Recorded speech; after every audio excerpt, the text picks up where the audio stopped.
yitinga yakadongo kamu boda mulaga gwatategeera kiri wali otegeeza ki ekya gw'obadde oggalawo sho omuyimbi oyimbye ennyimba munaana nga siggoggalawo kyokka enkuba ejja kaakati omuntu siggoggalawo waliwo omuyimbi yatimbiddwa omunene enkuba ogirengera efu naye oli mu kuyimba nnyimba munaana bibatukako eyo munda ogwo abantu ne bagamba naye akasajja tekava oli n'alemera ku stage n'alemerawo ne bamugamba munnaye ng'omusajja alemeddewo nga tukyagezaako okutuusa olwo simanyi kyaba bategeeza oba ayimbye ennyingi yafuna ssente ennyingi simanyi toza bakusasula ddakiika z'omazeeyo nsanyusa okulaba Haji nange ensanyusa okusanga ajja bannange usobola okikkiriza kikazibu ekkapo kati Haji ate lwaki tebakikkiriza ajjudde balina okukkiriza tewali biri nti bulijjo bw'oyambala ekkanzu n'oteekako entalabuusi ng'omuntu akuyita Haji kati oli Haji owa ddala omuntu obwa Haji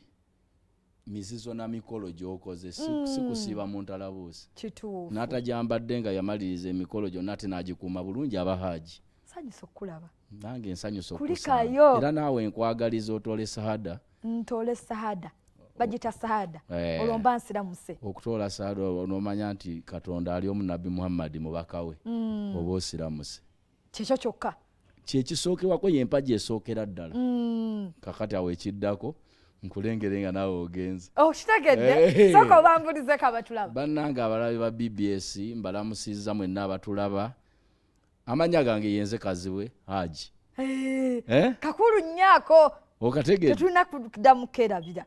yakerabira atya aba alina kizibu ekyo ekitiibwa kiva eri Katonda erinnya yaligaba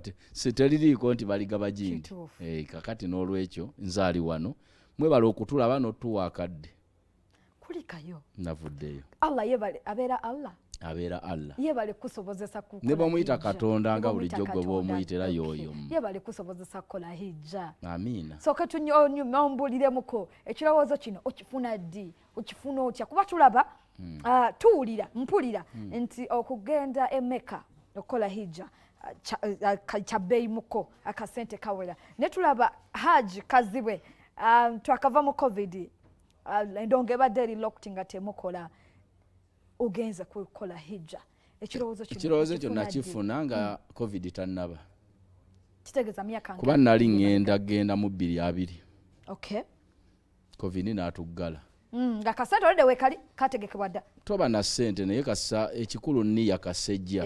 ekintu kyonna kasomalia n'ofuna nniya yaakyo abantu bingi nnyo omuntu n'olabanga ekintu kiringa ekitaliimu niwe aba akyagala akikola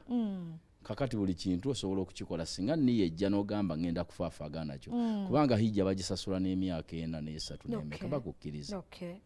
n'osasula bakuwalisi naye nali ngenda 2020 nesigenda nekuddako 2021 era nga nawo COVID kale guno bwe gwataddeemu neŋŋenda naye era ne bwoba ne ssente mmeka nga Katonda tannasalawo be mugenyi we togenda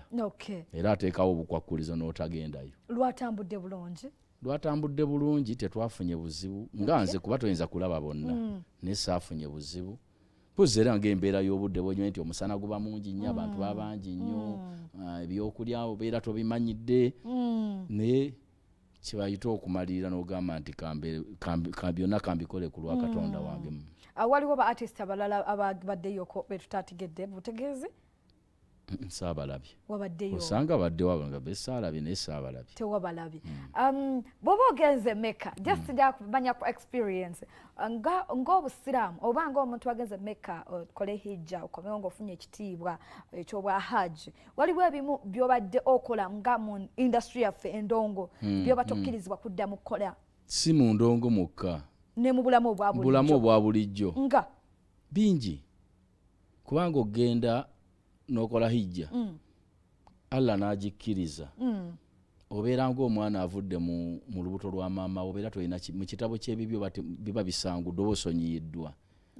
kakati okudda n'obitandikira awo ekitabo ne kiddamu ne kijjula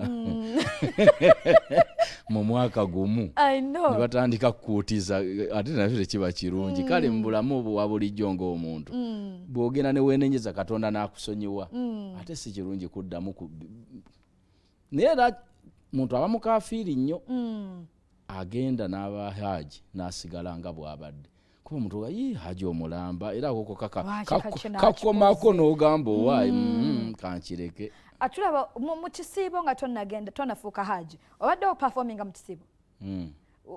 tuwulira nti waliwo mu kisiibo temudde oba tokkirizibwa si kisiibo kakati okwo kuba kwebuzaabuliza Katonda nga bw'osanga mu kisiibo nti omuntu addaanya omwenge n'atagunywa kwegamba okulimbalimba Katonda yasinga okumanya akumanya okusinga gwe bwe weemanyi amanyi bw'onooba bwe wali bw'onooba leero n'enkya kakati gwe okuleka ekintu nti nkirese lwa kisiibo ne bwe kiggwa ku yidi nga ntandika kiba kya bulimbo oba olimba Katonda kireza tekirina bulabe bwonna wadde obulabe kibulina olw'ensonga ntukolya bantu bakolya mu bifo by'amabaala n'ebirala kuba omulimu gwonna ogusabusaba Katonda n'aguwamu obuluŋŋamu kuba emirimu mingi wano mu Uganda kusinziira mu nsi mw'oli nga bw'ogendanga diini bw'erina okutulagira oluusi bw'oba oli mu nsi zino ezaffe ezitafugibwa ku saliyalo ng'osobola okufuna oluusi ebizibu obusobola okulemererwa kubanga kati ssente empole n'ompolayo siinyi mutwalo n'oŋŋamba ozza gumu bbiri tekikkirizibwa eyebaliba kitegeeza omusiraamu teyeewola mu bbanka tegedde ate kibi nnyo n'okusinga okugenda okuyimba kitegeeza osaabusabi Katonda n'akuwaamu obuluŋŋamu bw'olina okutambuza ekintu kyo tugenda kusooka kukola ku nsimbi tukomewo nabadde awo nga mpulira kwefu agamba mbu kapo bulijjo ennyonyi alinnyaze ku ero beach ziruwa waliyo nnyonyi abantu anti ennyonyi olumu aba alinnya ŋŋaali kale simanyi butuufu bwakyo obwo ebyo byakwefu bigambo byakwefu bwe tukomawo tukyali ne haji kazibwe ekapo temuvaawo